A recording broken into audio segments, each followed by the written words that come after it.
A paz de Deus com todos. Brás, São Paulo, 9 de março de 2022. Livro de Hebreus, capítulo 9. Vamos ouvir com a ajuda de Deus.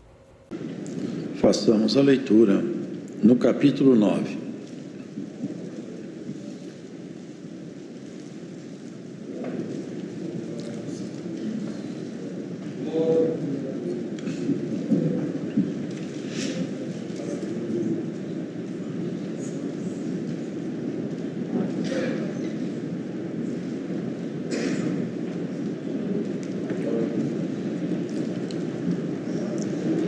Ora, também o primeiro tinha ordenanças de culto divino e um santuário terrestre, porque um tabernáculo estava preparado, o primeiro, em que havia o candeeiro e a mesa e os pães da proposição, ao que se chama o santuário.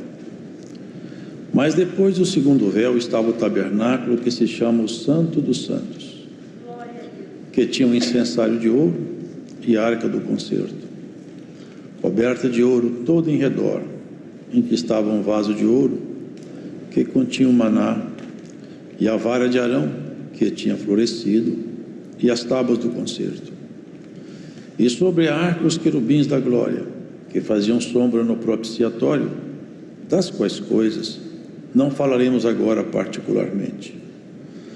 Ora, estando essas coisas assim preparadas, a todo tempo entravam os sacerdotes no primeiro tabernáculo, cumprindo os serviços.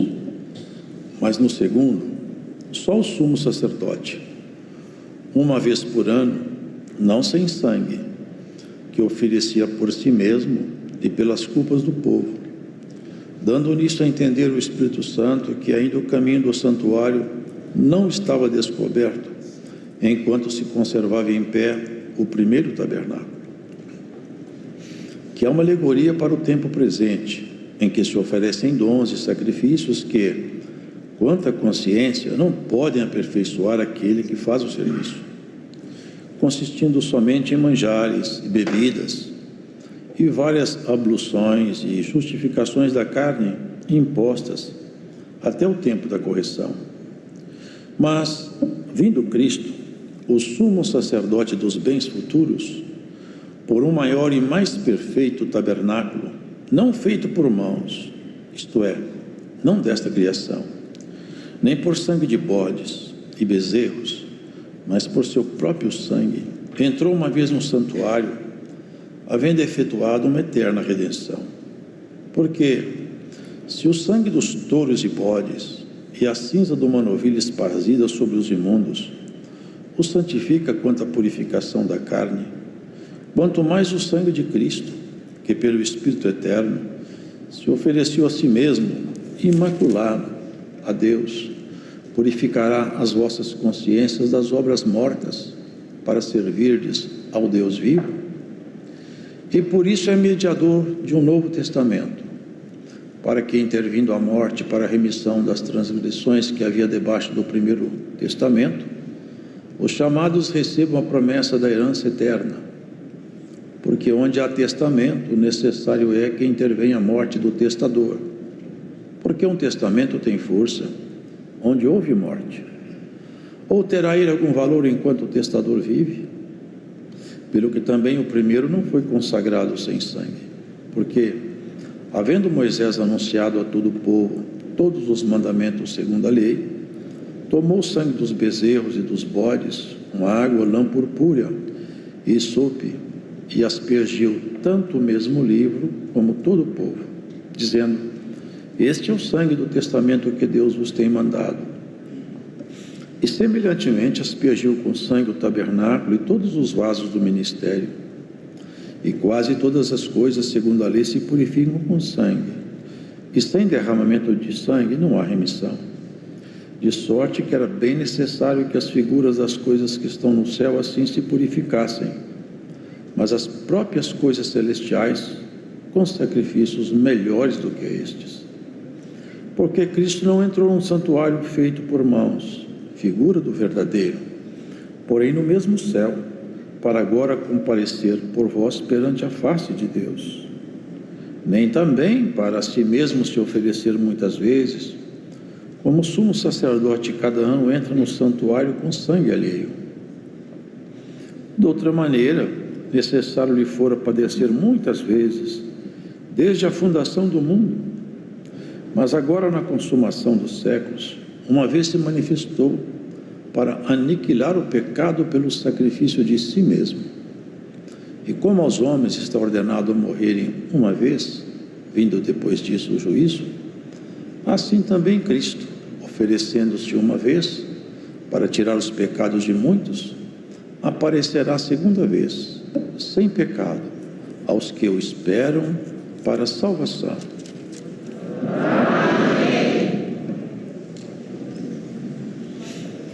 O autor da Epístola aos Hebreus, ele revela um profundo conhecimento de todo o Antigo Testamento, mas não revela só isso, ele revela um profundo conhecimento também do Evangelho da Graça. Ele discorre sobre um, apontando o outro, com muita profundidade, porque essa ciência foi derramada sobre ele da parte do Espírito Santo, por obra de Cristo, e isso é maravilhoso, porque resgata muitas coisas. O homem, ele às vezes estabelece normas, ritos, regras, mas que não servem quase para nada. Muitas das regras humanas decorrem apenas do pensamento de uma pessoa ou de um grupo de pessoas. Não tem grandes importâncias, grandes fundamentos. Mas quando Deus estabelece alguma coisa, então nós temos que meditar com muita atenção. O Eterno, quando Ele estabelece regras, quando Ele dita normas, quando Ele fala de alguns ritos, nós temos que ter atenção, porque afinal, o autor disso, ele não tem mente humana, ele não olha como nós olhamos. A eternidade, irmãos, nós nem temos noção do que seja isso. Nós não temos noções de coisas muito altas, até números para nós, quando eles são muito grandes, eles fogem à nossa capacidade de raciocínio. Mas, para Deus, o tempo, os irmãos vejam, aqui esse autor, ele volta em tempos remotos para trazer uma informação atual, ele vai lá atrás. Os irmãos sabem que a história dos hebreus, ela tem origem em Abraão. De Abraão até Cristo, foram, não exatamente, mas quase 2000 anos. 2000 anos. Lá atrás que começou essa saga, essa história do povo hebreu. Mas começou com um projeto divino. Deus traçando um projeto, e como Deus não está preso no tempo, aqui debaixo do sol o tempo vai passando, mas seus projetos estão caminhando até chegar no ponto que Ele deseja. As gerações passam, os homens passam, mas os projetos do Altíssimo não são afetados. Abraão, o Senhor fez uma promessa para ele, mas esse autor fala dos 2 sacerdócios e fala do santuário. E para nós isso aqui tem significado, e é muito bonito. Abraão, ele chamava Abrão, que quer dizer pai exaltado. Depois Deus mudou o nome dele para Abraão, que quer dizer pai de uma multidão. Abraão, ele lá atrás, numa certa guerra, seu sobrinho Ló, ele foi feito prisioneiro, mais outros tantos. Ele saiu com seus homens e venceu, resgatou seu sobrinho E após essa vitória, ele teve 2 encontros. 2 reis lhe vieram ao encontro, distintos, absolutamente diferentes, completamente separados em grandeza, origem e proposta. Um rei era o rei de Sodoma, outro rei era o rei de Salém. Reis totalmente diferentes, porque o homem que carregava em si mesmo uma promessa, ele tinha um encontro que ele não tinha marcado. O primeiro rei lhe propôs riquezas, porque ele havia vencido. Disse assim: deixa os homens comigo, e você fica com todo o despojo, toda a prata, ouro, todo bem, leva consigo.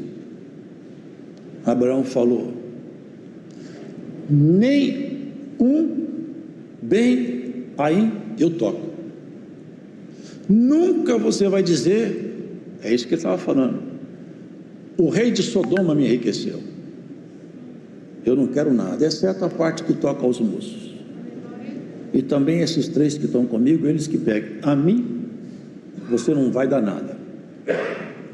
Porque sabe, irmãos, são figuras que estão ali, que vão se desabrochando na medida que nós conhecemos a história e a palavra de Deus. Todas as vezes que Deus agenda conosco o encontro, lamentavelmente o inimigo agenda dele. Os irmãos podem ver, Deus havia agendado o encontro com Israel lá na casa de Faraó no tempo da escravidão. O inimigo agendou um encontro com o povo de Deus pela mão de Faraó, matando os meninos. Enquanto Deus planejava resgatar Israel, o inimigo matava os filhos das hebreias. Foi anunciado o nascimento de Jesus. Até tem uma profecia que dizia assim: em Ramá ouviu-se um choro, uma voz de lamento. E era Raquel chorando seus filhos e não querendo ser consolada, porque eles já não existiam mais. Era o rei Herodes. Mata as crianças de 2 anos para baixo. Enquanto Deus havia marcado o encontro com a humanidade, Satanás marcou outro encontro de morte. Mas sempre prevaleceu o encontro do Senhor. E bem-aventurado é o irmão e a irmã que escuta essa palavra. E você sabe, ainda que o inimigo agendou encontros com você, prevaleceu o encontro do Senhor. E por essa palavra, alguns encontros marcados com as trevas serão desmarcados no futuro da tua vida, por causa do poder do Espírito Santo em você. E todas as vezes que o inimigo marcar o encontro com você, Cristo desmarcará. Glórias ao Senhor. Deus te tomou pela mão para te levar adiante. Enquanto o seu coração bater com amor, no céu tem ordem a teu respeito. Essa é uma obra maravilhosa, irmãos. Aquele rei que encontrou com Abraão, algumas características dele são narradas aqui no livro de Hebreus, na Epístola aos Hebreus. Sem genealogia, ou seja, não tem pai nem mãe. Sem princípio de dias, também não nasceu, também não morria. E ele era tão grande que quem tinha as promessas era Abraão. Ora, que o maior abençoa o menor. É sempre assim. E quando o rei de Salém foi encontrar com Abraão, ele trazia consigo 2 elementos. É o que nós temos que prestar atenção. Tudo que Deus faz tem razões eternas. Deus não toma nada porque ele estava com pressa, porque era o que veio no momento na mente dele. O Senhor, ele olha lá na frente, tudo tem fundamentos profundos. Esse rei encontrou com Abraão, muitos sabem isso. Ele trazia numa mão pão, na outra trazia vinho. Só que Abraão já era rico. Isso não é presente muito importante. E Abraão deu dízimo para ele. O dízimo era um tributo de um sacerdócio. Abraão, ele era o detentor das promessas. Mas quando ele viu aquele mensageiro, ele percebeu: esse sacerdote, ele é maior do que eu. E ele traz consigo 2 elementos: pão e vinho. E entregou para Abraão. Melquisedeque e Arão representam 2 sacerdócios. Nós temos que voltar um pouco na história para entender essa palavra, para entrar na leitura com fundamento. Olha, irmãos, voltando um pouco no passado, como que foi instituído o sacerdócio? O primeiro sacerdócio de Arão foi na casa de Levi. A tribo de Levi foi transformada em tribo sacerdotal. Eles serviam ao Senhor em todo o cerimonial que era proposto na lei. E o sumo sacerdote da ordem era Arão, irmão de Moisés. Essa é a linhagem sacerdotal antiga. Da linhagem de Levi é que deveriam sair os sacerdotes. Jesus não é da tribo de Levi. Jesus é de outra tribo. Vocês entendem o que está sendo pregado? Jesus pertencia à tribo chamada tribo de Judá, da qual nunca se falou em sacerdócio antes. Mas, como Deus faz tudo com profundidade, lá atrás, em Jacó, havia uma profecia escondida. Disse assim: Judá será o meu legislador. Legislador, aquele que faz leis. Em Judá, na tribo de Judá, vai nascer o legislador, aquele que estabelecerá as leis que vão reger a igreja futura. São 2 sacerdócios. O sacerdócio de Melquisedeque, irmãos, é um sacerdote de sacerdócios eternos, que não morrem. E esse sacerdote foi que, encontrando com Abraão, lhe abençoou. O autor dos Hebreus faz reporte a isso aqui, a este encontro, a esse sacerdote, e aos rituais e a certas práticas que os levitas faziam e os sacerdotes, que eles mesmos não entendiam. É como se essa igreja tivesse uma cortina aqui no meio dela, até embaixo, né? Aqui, de cá, os sacerdotes ministravam. Aquela parte mais interna, só o sumo sacerdote podia entrar ali, uma vez por ano só. E tinha regra: ele tinha que pegar umas brasas do altar, chegar lá dentro, colocar as brasas e colocar um incenso em pó em cima das brasas, e levantava uma fumaça, e a fumaça cobria a arca, o propiciatório, para que ele não morresse. Ele não podia entrar ali sem sangue, ele tinha que pegar sangue, pôr no dedo o sangue, ele aspergia na frente da arca e 7 vezes o propiciatório. Ele estava dizendo o seguinte: eu não tenho dignidade de entrar aqui, eu não tenho dignidade pessoal para passar para dentro desse tabernáculo. Mas uma vida foi tirada, um animal foi sacrificado, a vida foi ceifada, para que o meu pecado não se apresente agora aqui, mas que se apresente aquela vida imolada como uma desculpa para o meu pecado, uma justificativa temporária. Deixa eu entrar aí, não com minha honra, mas pela vida que foi ceifada, para que eu possa entrar nesse santuário. O sumo sacerdote entrava com medo e saía muito cuidadosamente dali. Ora, também o primeiro tinha ordenanças de culto divino e um santuário terrestre, porque um tabernáculo estava preparado primeiro, em que havia o candeeiro, a mesa e os pães da proposição, e eram 2 fileiras de 6 pães. Ali era o pão da proposição, pão da presença. Ali estava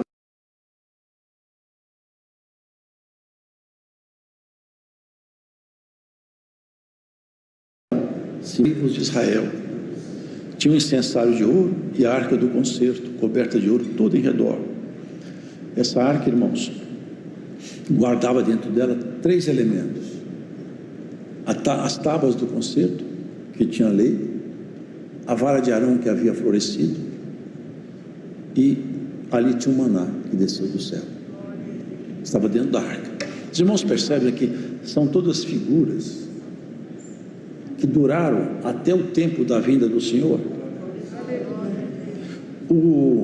Olha aqui, sobre a arca, os querubins da glória que faziam sombra no propiciatório.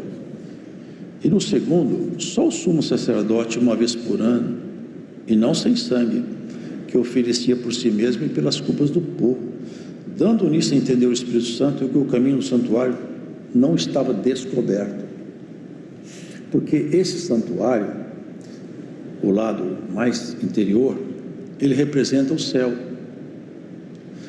Não dá para pregar numa palavra assim o que tem de fundamento aqui, mas só para os irmãos um dia em casa, quem sabe para alguns Deus usar para isso. Quando morreu o rico e o Lázaro, vocês lembram para onde o rico foi? Ele morreu e caiu no Hades. Quando terminar a nossa vida, não há nada mais a ser feito. Nós lemos: ao homem foi dado morrer uma vez, e após isso virá o juízo. Do outro lado, simboliza o santuário verdadeiro, não esse feito por mãos humanas. O céu que nós olhamos, esse céu físico aí, se nós sairmos numa nave espacial, nossa vida acaba. A vida de todo o tempo que a população na Terra existe, nós temos um tempo igual andando rumo ao desconhecido. E onde está o fim disso? Ele está muito longe, são anos-luz. Agora, uma imensidão dessa, uma criação tão extraordinária. Agora, irmãos, imagine isso. Esse santuário lá de dentro, que estava fechado, que a cortina dizia o seguinte: o Espírito Santo, não entre nesse santuário, e mesmo o sacerdote, só entra aí com sangue, senão ali dentro mesmo eu mato ele. Até a arca, vocês lembram quando ela balançou, carregada pelos animais? Quando ela balançou, teve alguém que tentou segurar a arca, Deus fulminou ele na hora. Essa arca balança, mas quem sustenta ela é o Senhor. E guarda isso, viu, irmão? Essa obra aqui balança, mas não põe a mão não, que Deus te fulmina. Ela balança, mas ela não vai cair não. Esse povo tem um Senhor que olha diuturnamente por ele. Enquanto o Espírito de Deus estiver em nós, essa arca não vai cair. Pode balançar, porque balançou. O boi tropeçava, vai cair tudo, vai estragar tudo. Mas quem está lá em cima, olha tudo aqui embaixo. Lá do lado de dentro não se podia entrar. Quando Cristo na cruz bradou, vocês lembram? Pai, em tua mão entrego o meu espírito, tudo está consumado. Eu realizei a obra proposta, paguei a dívida da humanidade, bebi o cálice da amargura, passei por todos os processos, enfrentei Satanás num corpo humano e ele cercou meus caminhos, eu venci. Glórias ao Senhor. Ele caiu diante de mim, ele foi julgado, perdeu toda a prerrogativa de ministro, tombou. Quando ele tombou, lá de cima, um barulho foi visto no santuário, dentro do tabernáculo. Lá dentro escutaram um barulho, e alguém viu.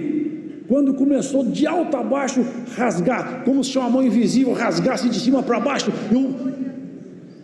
o santuário, o santo e o santíssimo se encontraram. O santíssimo ficou livre. Sabe o que estava sendo dito? Eu abri o caminho para o homem entrar no céu.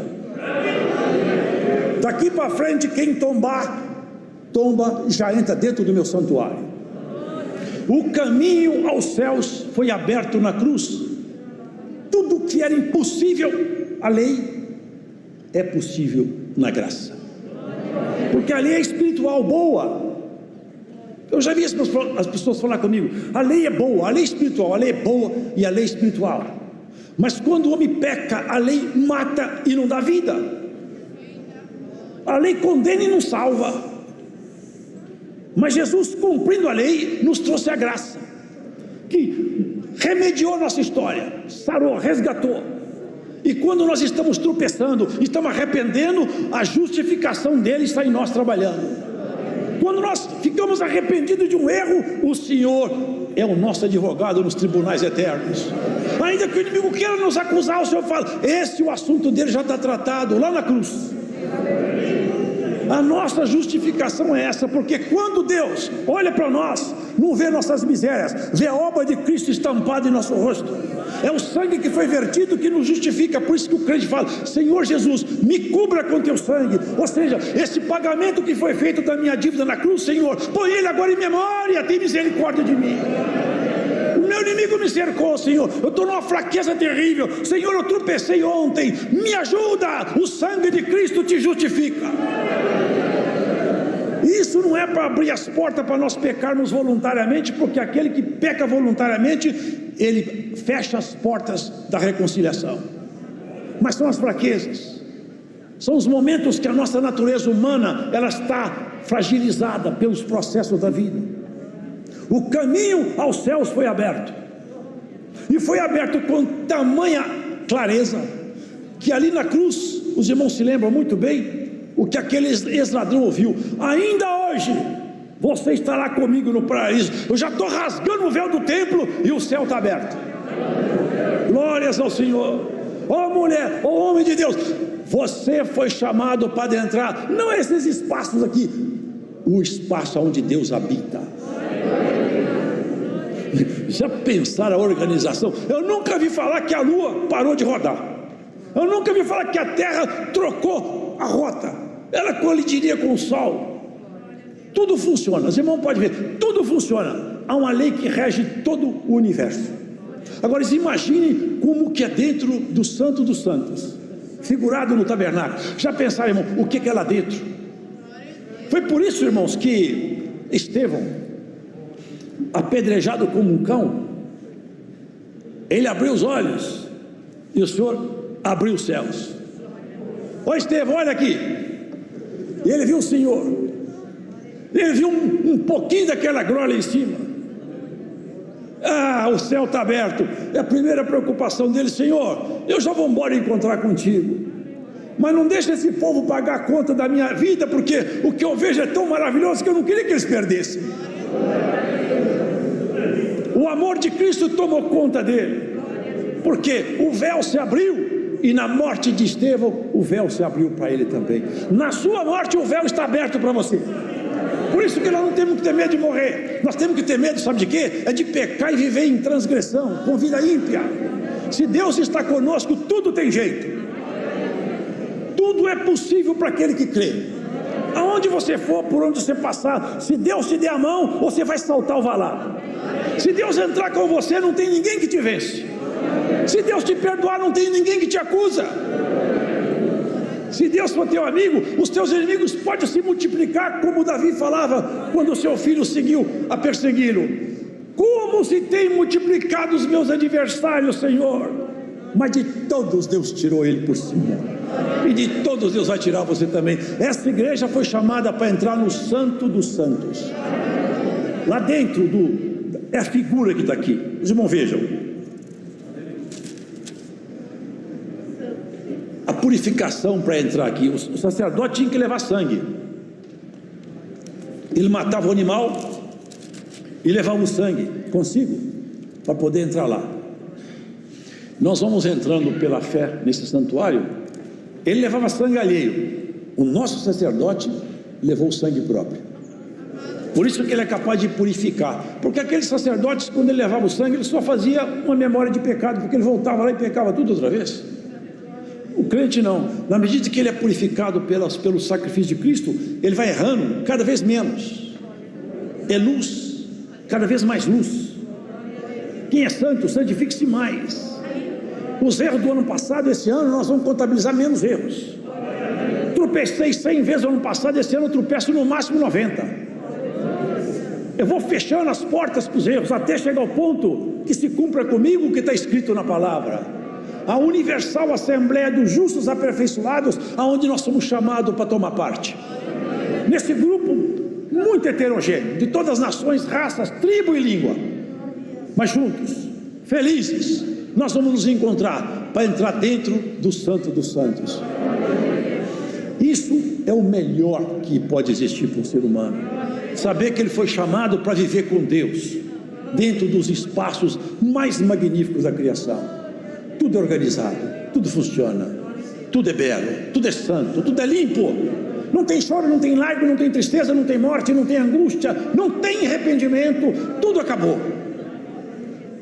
Só que à medida que o tempo se aproxima, o inimigo também, lamentavelmente, ele fica agitado.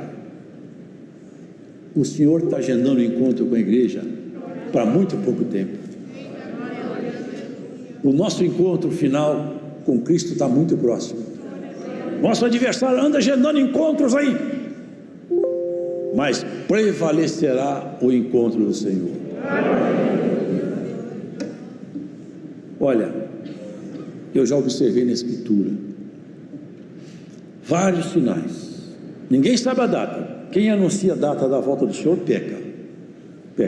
Porque enquanto Jesus Cristo esteve aqui em corpo humano, porque hoje ele sabe porque ele é Deus, mas enquanto ele esteve aqui em corpo humano, ele se restringiu, e ele confessou: eu não sei o dia. E todos que anunciarem o dia do Senhor, o ano da volta, pecam. Mas nós podemos saber de uma coisa: está perto. Está perto. Os irmãos, vejam como que nós estamos chegando para tomar posse dentro do Santo dos Santos. O Senhor disse assim: Jerusalém será pisada pelos gentios, até que o tempo dos gentios complete. No ano de 70, os irmãos sabem tudo isso.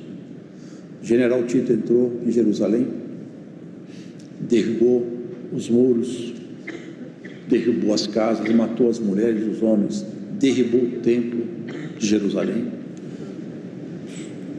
Até o ano de 1948, os judeus andaram perdidos, vagueando pela terra, sem ter um país. Na história da humanidade que eu conheço, acho que não tem outro, o único povo que passou quase 1900 anos sendo povo sem ser país foi Israel. E mais, a única língua que ficou quase 1900 anos encostada num canto e ela voltou a reviver foi o hebraico. Até que o tempo dos gentios complete. O tempo dos gentios é o nosso tempo, são os não-judeus.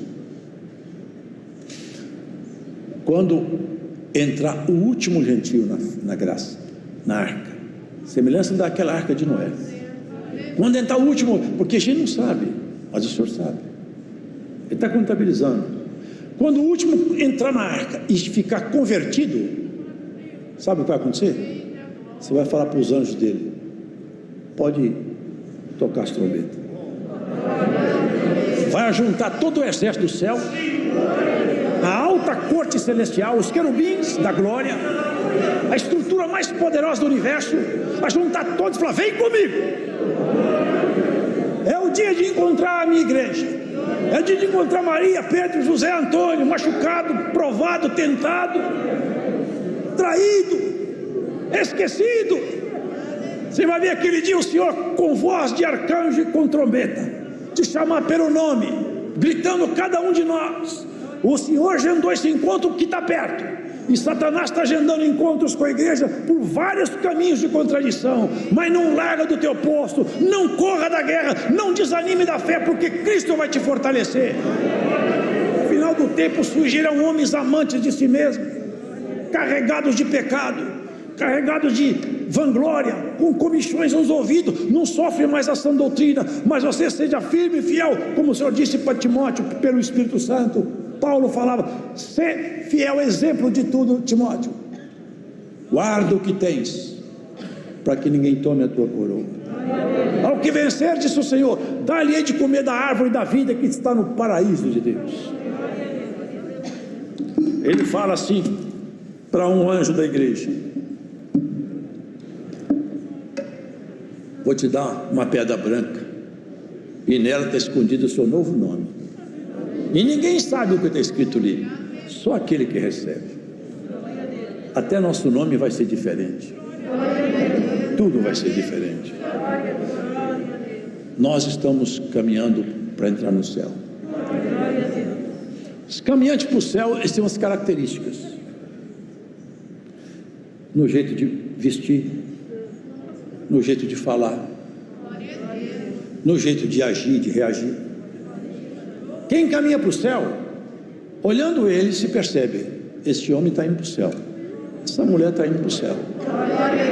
Eu percebo no jeito dela vestir, no jeito dela falar, nos negócios que ele faz. Eu percebo que ele não é daqui, é um estrangeiro, é forasteiro. Será que nós somos todos forasteiros por aqui? Ou tem alguém que achou aqui o ponto de parada? Eu não quero ficar aqui não. Queridos irmãos, nós temos que ser forasteiros nesse lugar. Aqui não pode ser o lugar de seu paradeiro final. Quando você tiver que negociar entre seu princípio e um prejuízo, fica com prejuízo. Princípio não se negocia. Quando você tiver que negociar seu caráter ou uma grande afronta, beba a afronta, porque caráter não se negocia. Quando você tiver que negociar sua santidade ou uma vergonha pública, passe a vergonha pública, mas não negocie a sua santidade. Glórias ao Senhor. Não negocie os valores santos que Cristo morreu para te dar. Não negocia aquilo que é sagrado e puro, que foi colocado em você por sangue derramado na cruz. Não negocie o que o Senhor te colocou com um custo muito alto, acima do que você podia pagar. Não aceite negociar aquilo que Deus te deu. Até os dons. Você tem que todo dia perguntar: cadê o dom que o Senhor me deu? Eu quero o dom. O dom foi embora. Glórias ao Senhor. Que volte o dom em nome de Jesus Cristo para você. Aleluia. Não perca o que é santo. As vestes, elas te foram dadas. E eis que eu vi uma multidão tão grande, vestida de um vestido branco, de linho fino, que representa a justiça dos santos. Como nós estamos vestidos aqui hoje? Espiritualmente estamos todos de linho. E você que escuta essa pregação na sua casa, está vestido de linho? Branco? Porque se nós não tiver vestido de linho branco, sabe o que vai acontecer? No dia da festa, o rei vai chegar e vai assim: como que você entrou aqui dessa maneira? Amarra, joga lá fora, que com essa veste ninguém entra na minha festa não. É assim, queridos, nós vamos para o Santo dos Santos. É o lugar mais interior. O brado de Jesus na cruz, o rei. Até um centurião que nem era crente, quando ele viu as palavras do Senhor Jesus, o jeito dele olhar, as palavras que ele falava, o tom da voz, e depois quando ele bradou, entregou o seu espírito, o céu se fechou. Começaram então os relâmpagos, trovões, e um terremoto tomou aquele lugar.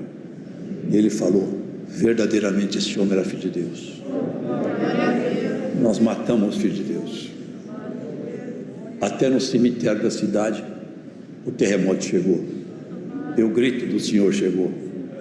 As sepulturas se abriram, e quem era santo e puro tombou na legitimidade da sua fé, se levantou do meio dos mortos, o corpo se recompôs e entrou na cidade. Eles falaram: esse homem tinha morrido, está vivo.